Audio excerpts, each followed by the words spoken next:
Well, hello. It is Sarah Jane from sarahjane.com, where I help kind people help their animals by helping themselves first. And today I want to answer a question that I often get asked, and that is, do animals grieve?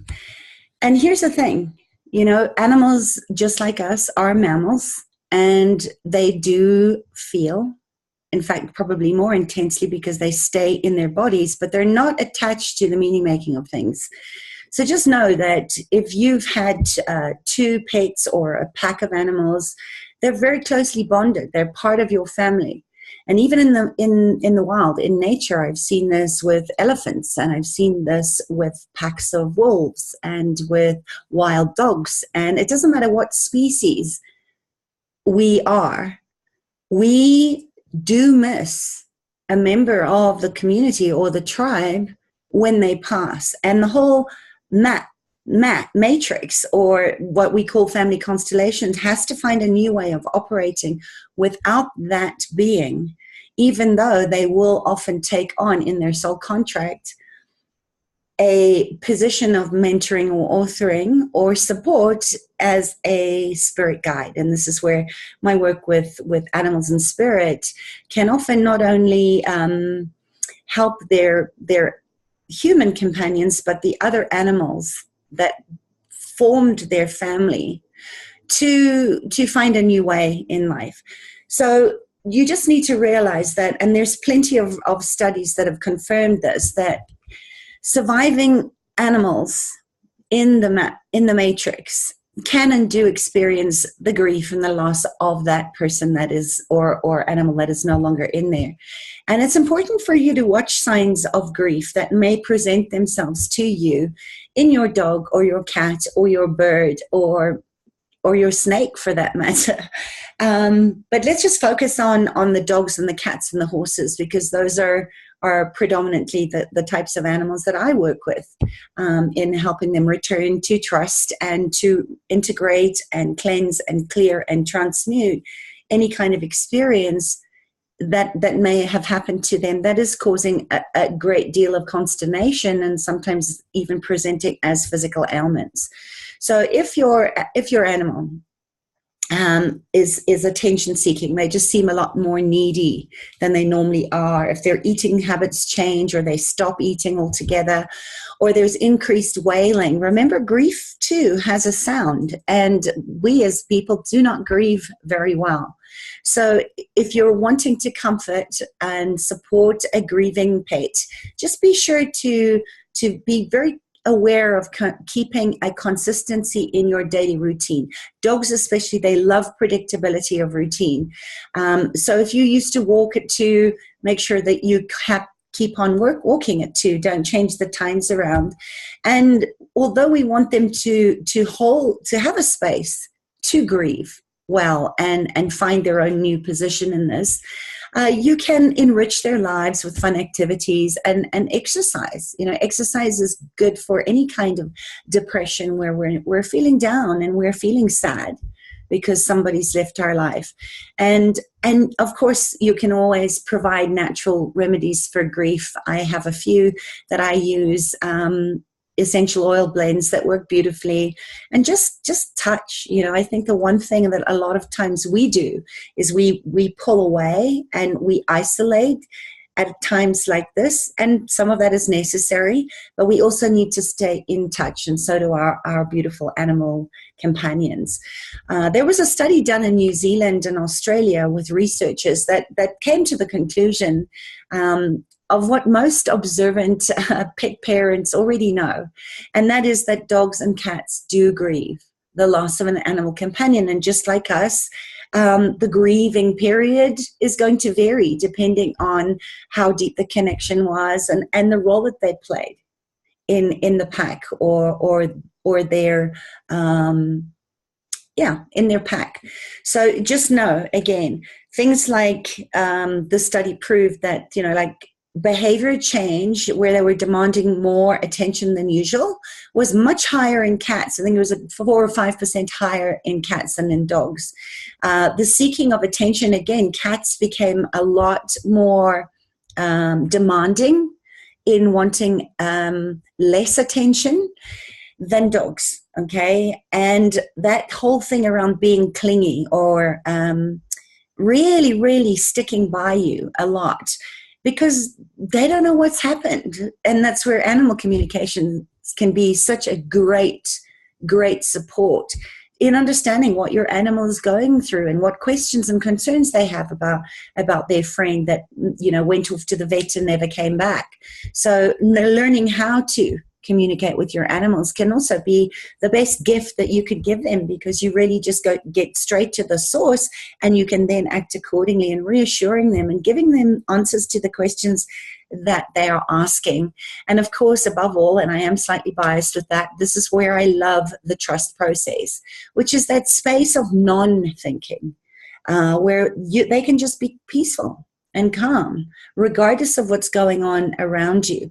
And, you know, when animals lose people that they have deeply, deeply cared for and had very strong bonds with, when they leave, they need that reassurance of what's happening, so that they don't have to also necessarily take on your grief. So it's very important to let your animals know that they're doing a really, really great job, and that nothing, you know, things are changing, but you're there and you're present to respond to their needs as well as get your own needs attended to. A lot of cats and dogs, and I've seen this in horses as well, more of a rise in horses and dogs, they do tend to sleep more in periods of grief than cats. They do eat less when they're grieving. They don't want to eat, same as us. And a lot of dogs ate a lot more slowly. So they noticed that animals oft in grief, or when they're going through the grieving process, or they've just been a loss, tended to eat much more slowly than their normal pace of eating. I already talked about the increased vocalization, so wailing, crying, barking, whining more, much higher in cats than dogs, and just the same process. Grief has a right to be honored and revered as much as the person that you're grieving or the animal that they're grieving. And we're all in it together. So to be able to create a safe container for everybody to just go about it at their own pace without thinking that you have to fix or pretend to be happy when you're not. This is really important, because remember, animals, just like us, first line of communication is always the energy. So even if you do have a fake smile and you are pretending to keep your voice high and happy, your animals pick it up, right? They smell it on us. They're so more engaged in their spidey senses than we are. And you can't really lie to them. So, you know, keep it real, keep it raw, and just hold the space for that. And just know, you know, in the study as well, they reported that a lot of animals started avoiding their usual sleeping spots. There was some aggressive behavior towards both people and other animals in the pack. And there was also changes in elimination behaviors. So if their dog normally went out and pottied and did a bowel movement the first thing in the morning, they were finding that they weren't doing that or doing it later. And in some cases, even in my own household, we had a few accidents in the house. So just know that there are certain limitations when we're using owner input to collect this type of data, especially that potential for anthropomorphism, you know, where we tend to attribute human characteristics to our pets. So, and of course, there's always owner bias, but there's also the possibility that some pets react more to change in their own behaviors of their human caregivers than their own sense of loss. So they are, and my dog agrees, so they often will take on grief for us because they don't like to be around heavy, overly worried, concerned energy, even when they're sick. The one thing that I've heard animals tell me over and over again is that they feel a sense of not being able to choose whether they want to already to leave their bodies or whether they want to recover, because their people are pushing so much of their own fears and projections about losing their animals or the fear of death or that they didn't do enough on their pets, that they actually make it worse. So whenever you are in the company of your animals, I say this, even when, especially when they're healthy, but even more so when they are not feeling well, is try and do your inner work. Keep yourself in check. Ensure that you are in a state of calm and presence with them, that you are very purposeful and intentional to keep to your routines and that, and be real about it, because they really appreciate that if you're feeling sad, that you will give them space so that they don't feel like they have to take it on, because they often do take on our concerns anyway and make themselves sick until their poor bodies can't carry it anymore. So always the best gift you can give your animals is to do your own inner work and to be very mindful about the way that you're languaging and posturing in your life, because they pick it up. They're very sensitive to changes in energy, and we are energy beings. So they are very sensitive to wanting in their own soul contracts to help us. So help yourself first if you want to help your animals. So here are 10 quick tips for you to support your surviving animal family after the loss of a loved one. As I said, the first thing you're going to do is keep your daily routines as consistent as possible. They do their best when they know what to expect from one day to the other. It's the same as autistic children. If you give an autistic child the picture of what the whole day is going to look like, they are okay with it. Same with animals. So, it's not just for those who are grieving the loss of a body either.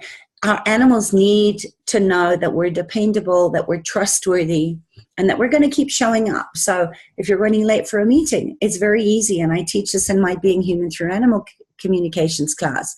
Tune into your animal heart-to-heart connection and just say, hey, buddy, I'm stuck in traffic. I'm going to be a little later than normal today. So you can relax, get on with whatever you're doing, chewing your bone or playing or sleeping, and I'll be back later on. So keep consistency in the daily routines with your animals. Number 2 is be aware. Be in that role of observer, not where you're pushing energy that's needy or worrying, but just monitor your surviving animals, because the process of grieving isn't very well understood in humans or companion animals. So it's always best to pay special attention to your surviving pets for signs of distress reaction, right? What I call shock and trauma systems, where the animals will maybe sometimes shut down, or they'll become avoidant or ambivalent and just not engaged in life anymore because they're mourning the loss of their loved one. So knowing what to expect and how to react can be very, very helpful during a time when everybody in the family is feeling that deep, deep sense of loss and sadness. The third tip is don't change anything in their environment. Keep everything the same, especially meals, right? So don't change things up. Your pet may not have much of an appetite in the days that are following the death of a housemate, but just continue to offer him exactly the same food that he used to eat at exactly the same time of feeding every day. And if he doesn't eat, just store what he doesn't eat back in the fridge and offer it to him again to help him get his appetite back by resisting the urge to entice him with treats, okay? This is not kind to give them treats, because it almost adds to the sensory overload, right? They're already in overwhelm. They're already trying to find a new space in the home without that friend of theirs. And treats just can become very confusing. So just be aware, if his appetite doesn't pick up after several days, or if he's refusing to eat anything at all, you may want to make an appointment with your vet to see how to rule out a health problem, or bring him to see an animal communicator even better. I like to use digestive aids like peppermint oil, or something like frankincense, or one of the calming oils that I have, like the one for loss or the one for valor or courage. And you can just rub a little bit on their chests. And remember always to dilute it with your cats and dogs, and be careful with the cats because there's some essential oils that their system just can't digest. So be aware of what you're using. But for your horse or your dog, you could put a few drops on the blankets that they sleep with, always diluted and always testing. I like to muscle test with my animals to see what would be a contribution for them. So just know, when cats don't eat, that is a very serious condition. If it goes for more than 1 or 2 days, they do risk developing a fatal condition called fatty liver or hepatic lipidosis. So we don't want to get it to that point, and we want to keep them hydrated. So sometimes if they are dehydrated, an IV drip, right? A Ringer's dose is a very good way to just keep their bodies nice and hydrated. And oftentimes when their bodies are rehydrated, then their appetite comes back. But always check in so that you don't regret not acting sooner. And also take care not to inadvertently reward your animal's depression, just like you would any of your human people in your pack. And it's a tough one because it's only natural.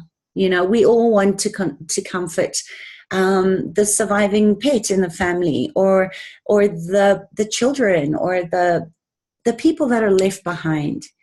And it's unfortunate, especially in the case of dogs. Giving attention to an animal who is displaying an undesirable behavior can reinforce the behavior. So same as children, this is not a time to loosen your boundaries. This is a time to keep everything exactly the same. In fact, sometimes looking at where you can strengthen your boundaries. And obviously the last thing you want to do is to reward a lack of appetite or anxiety or inactivity or aggression or any other type of distress reaction in your pet. So, I recommend, again, distracting them from health-giving activities like going for a walk or short training sessions where they're doing what they love to do, or a game of fetch, or some beautiful massage, or a dog yoga class, something that really deepens the bond of connection that you're both going through, and just again reassures your animal that they're okay, that they're okay. So another thing I just want to mention too is that oftentimes in a multi-pet household, oftentimes it allows the surviving pack to reestablish their own revised social structure. And this is where matrix setups, or what I call family constellations, which is like my own combination of reorganizing social structure through energy medicine and through Parama Body Talk, which has a lot of matrix work in it, can be a really, really great contribution. So when there are more than two animals in the family, each member of the group, remember, has a specific relationship with each other. Each member in the pack, there's a hierarchy of needs at play here, and also they come in with their own soul contracts. So when one animal dies, it creates this temporary instability within the group. It's luminal space. It's just like what they knew isn't there anymore, and where they're going to hasn't arrived yet. So it really is a waiting room or luminal space where oftentimes just allowing that space to be, and for each person to sort of readjust to the new structure is very important, just to keep everything the same, because it can result in conflicts that are disturbing to human family members, because there might be a lot of hissing and growling in the play, which is a very natural thing, right? To have the strongest leader in the group. And with the mares and stallions, that also can look very, very different, because each one of them holds a way of leadership that's different to the other. So, let them get on with reestablishing their own pack dynamics, and try not to interfere. If there's a lot of growling or barking or hissing or attacking that isn't subsiding as the group sort of settles into its new normal, I do recommend, again, consulting an animal communicator like me or an animal behaviorist to really give you some guidance on how you can hold space. And the trust process, again, is a wonderful, wonderful tool that I want everybody to have, because it's life-changing. And it can do a lot to help you in resolving difficulties between your animals and your people. All right, so think twice always before adding a new member to the pack. Your animal will not ever be replaced. They're one of a kind, just like us. They come in with their own soul contracts, their own quirks, their own needs, and it's important to honor that.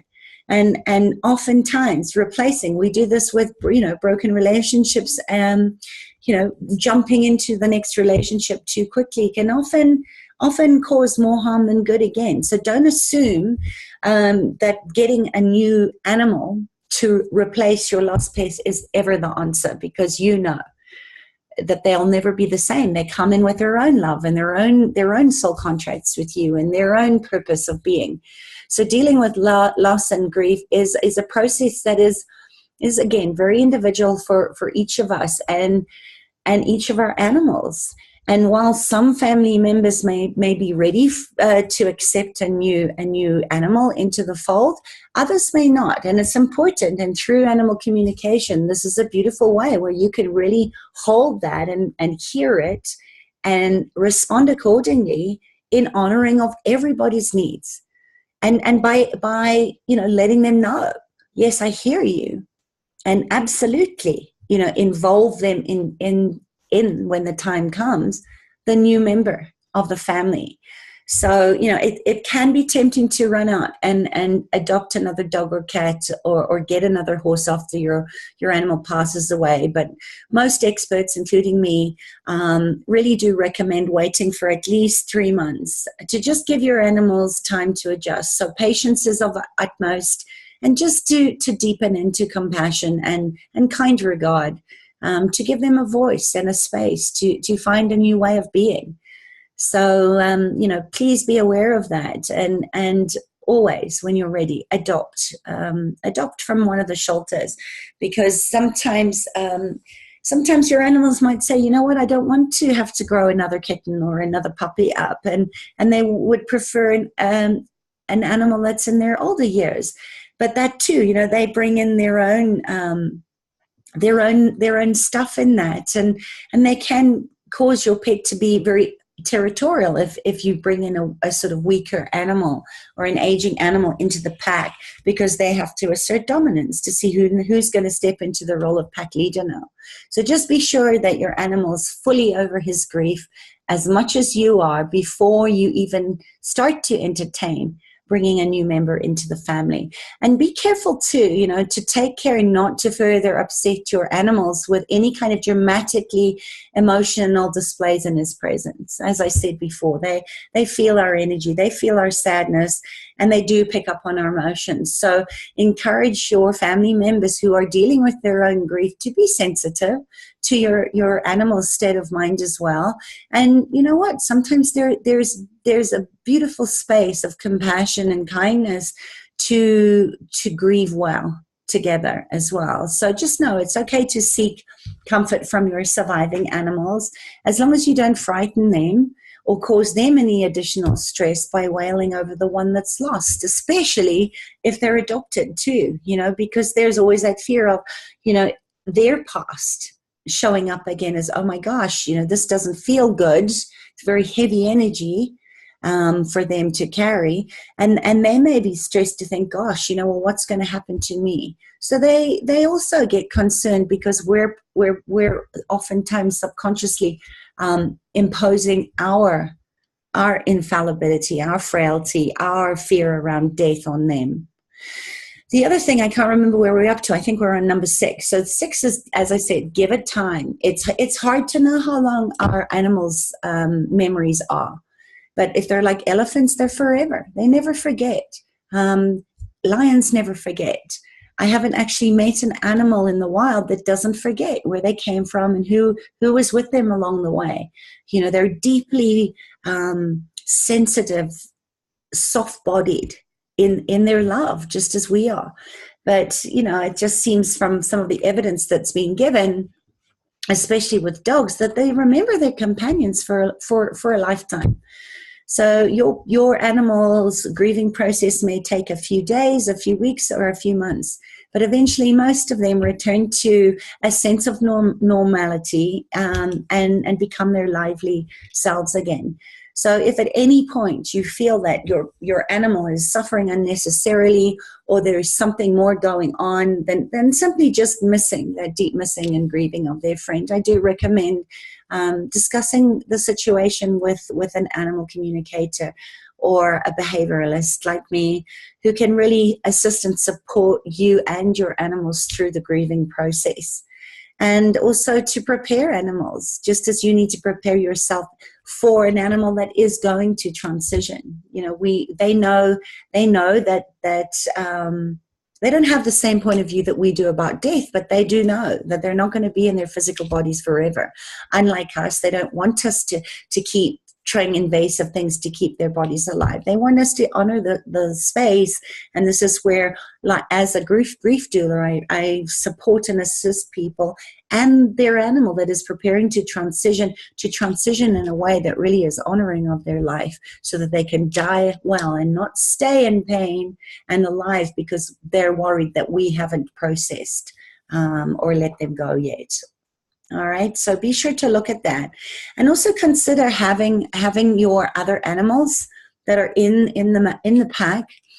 Give them time to say their goodbyes. If you cannot, if it is an assisted death, and you have to take them into your veterinary clinic to do that, give your animals all time to say goodbye. It's the most beautiful thing, and I've done this many times in the wild with lions. And I've also done this very successfully with horses, where, you know, it's a planned euthanasia, and we give them time to say goodbye in their own time. So when the time comes, those animals are around. So I also like to say, consider having your other animals present when his companion is going to pass over, or is asking for assisted death.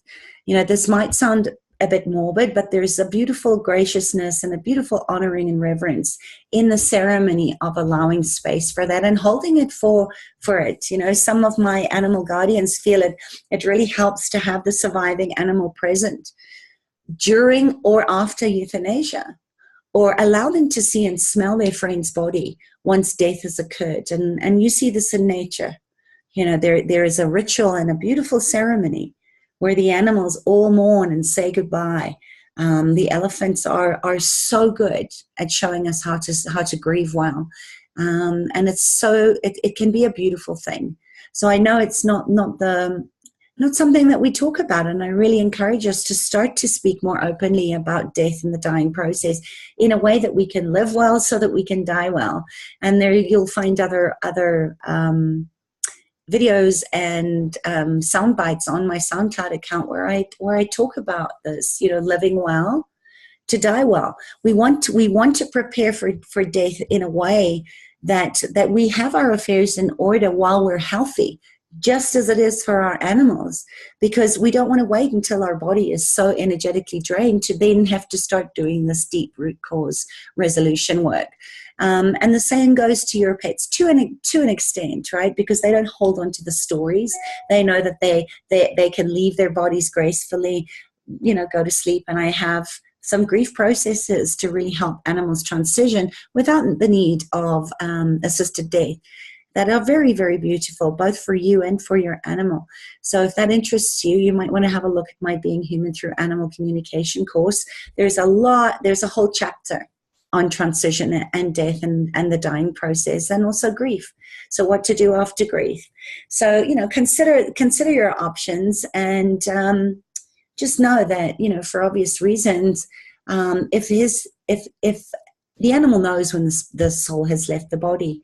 So to allow your animal to sniff and and to say goodbye and to see that the body, you know, that they are no longer in the body, that their friend is gone. They're most pets, they'll sniff them and they'll lick and chew a little bit and they'll walk away. But it may help him to really, you know, really comprehend that there's no need to search the house for Fluffy. Fluffy's gone, and he's gone to go get himself a new body. And I found this very, very helpful for the remaining family members, especially because they have very strong bonds. So that's it on grief. And yes, animals do grieve. So again, if you're interested in learning more about how to support your animals in any way, and also the use of essential oils or grief remedies like Bach flower remedies are beautiful to assist your grieving animals and yourself to just shift into an emotional state for the better. And I have some favorites. I love Ignatia, and I also love the honeysuckle Bach remedy, as well as my own blend for grief and loss. So there's a couple of tips on how you can support your animals through the grieving process, and in so doing so, helping yourself too. So that's it for today. Please subscribe, like this, share it with anybody that you know might be looking for this. And be sure to join the Vital Animal Talk tribe over on Facebook. And let me know if you have any tips and tools that have helped you and supported your animals through illness and grief and the dying process. Please post them below, and just know that together we can go so much further than apart. And now there's never been a better time for us to actually return to trust, come home to our hearts, and be better human kindness in the world. Our animals and nature herself would be eternally in appreciation. All right, that's it from me. Bye.